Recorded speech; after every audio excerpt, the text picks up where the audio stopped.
മരിച്ചിനി വെന്തുകൊണ്ടിരിക്കുകയാണ്.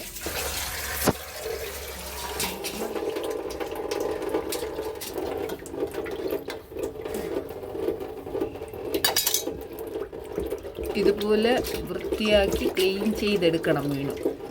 ഇതിനകത്ത് അതായത് ഇതിങ്ങനെ നെടുകെ കീറിയിട്ട് അതിൻ്റെ അകത്ത് ഫുള്ള് അതിൻ്റെ അകത്തുള്ള വേസ്റ്റ് എല്ലാം അതിൻ്റെ അകത്തുള്ള ആ വേസ്റ്റൊക്കെ എടുത്തോ അമ്മ കാണിക്കമ്മ. എല്ലാം അകത്ത് ഇതിനകത്തിരിക്കുന്ന ആ വേസ്റ്റൊക്കെ എടുക്കണം. അത് എടുക്കുന്നതിൻ്റെ ഇതാണ്. അതമ്മ ഒന്ന് വിരിച്ച് കാണിക്കുക. അകത്തുള്ളത് ഉണ്ടോ ഇത്രയും ഇതായിട്ടുണ്ട്. അതിൻ്റെ അകത്തുള്ള എല്ലാം ക്ലീൻ ആയതിൻ്റെ ഇതാണ്. ക്ലീൻ ചെയ്തിട്ട് ഇനിയാണ് നമ്മുടെ കൂട്ട് വയ്ക്കുന്നത്. ആ കൂട്ടാണ് ആക്ച്വലി ഹൈലൈറ്റ്. ഈ കൂട്ടിൻ്റെ ഹൈലൈറ്റാണ് ഈ പറയുന്നത്. ചെറിയ ഉള്ളി ഇത് ഇത്രയും, ആ രണ്ട് എന്താ മീനിൻ്റെ പേരെന്തോന്നു, പൊള്ളൽ ചൂര. പൊള്ളൽ ചൂരയ്ക്ക് വേണ്ടത് ഈ രണ്ട് ഇത്രയും ചെറിയ ഉള്ളി, ഇത്രയും പച്ചമുളക്, ഇനി ആവശ്യത്തിന് ഉപ്പ്, പിന്നെ കുറച്ച് മുളക് പൊടി. അത് ഇത്രയും മിക്സിയിൽ ഗ്രൈൻഡ് ചെയ്തിട്ട് കൊണ്ടുവരാം. ജാറിലിട്ട് ഗ്രൈൻഡ് ചെയ്തിട്ട് ഇൻഗ്രീഡിയൻസ് ഒന്ന് ഗ്രൈൻഡ് ചെയ്യാൻ പോവുകയാണ്. നമ്മൾ നേരത്തെ കാണിച്ച ആ പച്ചമുളകും ചെറിയ ഉള്ളിയും മുളക് പൊടിയും ആവശ്യത്തിനുള്ള ഉപ്പും ഇട്ട് ഈ ഒരു കൺസിസ്റ്റൻസിയിലാണ് അരച്ചെടുക്കുന്നത്. ഓക്കെ, മസാല ഇതിൽ വയ്ക്കുന്നത് എങ്ങനെയാണെന്ന് കാണിക്കാം. ഈ കീറി വെച്ചില്ലേ ഈ ഭാഗത്തോട്ട് നമ്മളിത് ഫില്ല് ചെയ്യണം. ആ മസാലകൾ ഫില്ല് ചെയ്ത് വെക്കണം. ഷെഫി ഇങ്ങനെ കഴിച്ചിട്ടുണ്ടോ? ഷെഫി ഇതാ വായി നോക്കി ഇങ്ങനെ നിൽക്കുകയാണ്.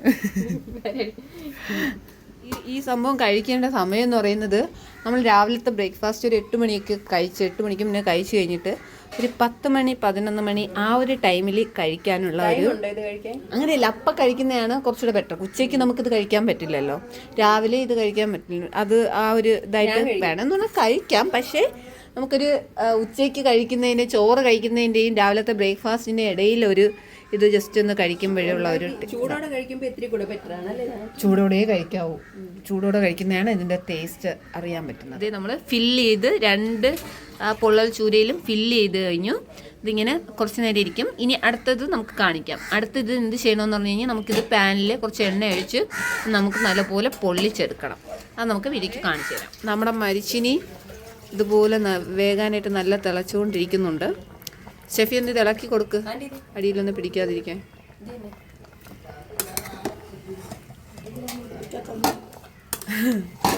അടിയിലൊന്നും പിടിക്കത്തില്ലെന്നാണ് എൻ്റെ അമ്മ പറയുന്നത്.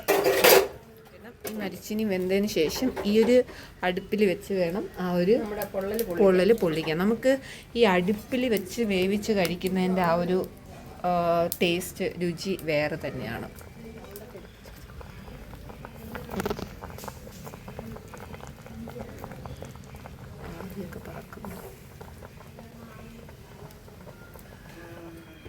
ഓക്കെ, മരിച്ചിനി വെന്ത് കഴിഞ്ഞു. അത് ഊറ്റാൻ വേണ്ടിയിട്ട് നമ്മുടെ സൈഡിലോട്ട് മാറ്റി വെച്ചിട്ടുണ്ട്. അപ്പം ആ അടുപ്പിൽ ഊറ്റി കളയുവാണ്.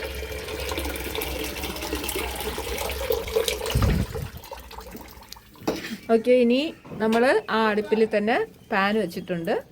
ഈ ചട്ടി ചൂടായതിനു ശേഷം ഇതിൽ കുറച്ച് എണ്ണ ഒഴിക്കണം. ഓക്കെ, ചൂടായി വരട്ടെ. ഇത്രയും എണ്ണയാണ് ആവശ്യത്തിന് വേണ്ടത്. ഇതിനി ചൂടായതിന് ശേഷം നമുക്ക് ആ മീൻ ഇതിലോട്ട് ഇട്ട് കൊടുക്കണം. എന്നാൽ ചൂടായപ്പോഴത്തേക്കും നമ്മൾ മീൻ ഇടുന്നുണ്ട്. കയ്യിലൊന്നും കൊള്ളാതെ ഇടുന്നു. ഇനി ഇത് നല്ലപോലെ തീയിട്ട് നല്ലപോലെ പൊള്ളണം. ഇങ്ങനെ പൊള്ളിച്ച് കഴിക്കുന്നതുകൊണ്ടാണ് ഈ ചൂരയ്ക്ക് പൊള്ളൽ ചൂര എന്ന പേര്. അങ്ങനെയാണ് അല്ലേ അമ്മ? പൊള്ളിച്ച് കഴിക്കുന്നതുകൊണ്ടല്ലേ അമ്മ ഇതിനെ പൊള്ളൽ ചൂര എന്ന് പറയുന്നത്? ഈ മീൻ ആക്ച്വലി ഇങ്ങനെയാണ് കഴിക്കേണ്ടത്. ഇല്ല, സത്യമായിട്ട് സാധാ ചൂരയിൽ നിന്നും ഇതിനെ പൊള്ളൽ ചൂര എന്ന് വിളിക്കുന്നത് ആർക്കറിയില്ല.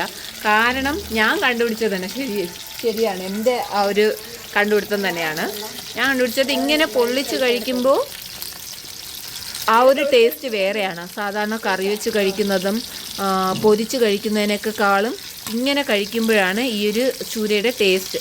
അതുകൊണ്ടാണ് ഇതിന് പൊള്ളൽ ചൂര എന്ന് പറയുന്നത്. നമുക്ക് മീനിന് അമ്മ മറച്ചിടുന്ന, നമ്മൾ ഇതിനിടയ്ക്ക് കുഞ്ഞനെ മരുന്ന് കൊടുക്കാൻ പോയി കുഞ്ഞൻ മരുന്ന് ഒഴിച്ചിട്ട് കരച്ചില്ലാണ്. ഈ മീനിന് ഇങ്ങനെ മറച്ചിടണം. ചട്ടിയിൽ പിടിച്ചോ? കറിവേപ്പില ഇടുമ്പോൾ ആ ഒരു മണം വരും. ടേസ്റ്റ് വരും, മണത്തിന് ഇത് പോവും.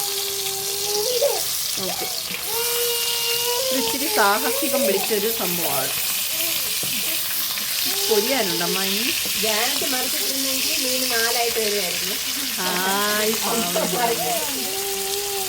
2ആയിട്ട് വന്നിട്ടുണ്ട്. ഓക്കെ.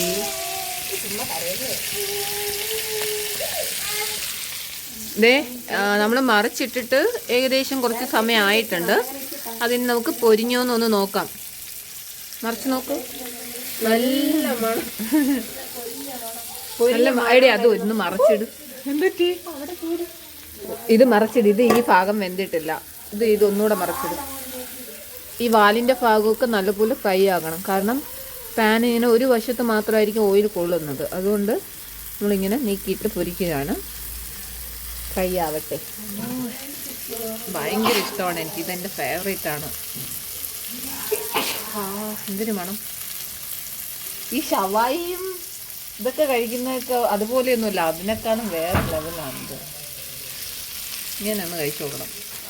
നമ്മുടെ മീൻ വെന്ത് കഴിഞ്ഞു. വാ കുഞ്ഞാ, നമുക്ക് രണ്ടും ഒറ്റ സ്റ്റെപ്പിൽ സ്റ്റെഫി കോരി എടുത്തിട്ടുണ്ട്. അതിൻ്റെ മസാലയൊക്കെ അവിടെ വീണിട്ടുണ്ട്. അതൊക്കെ കോരി എടുക്കണം.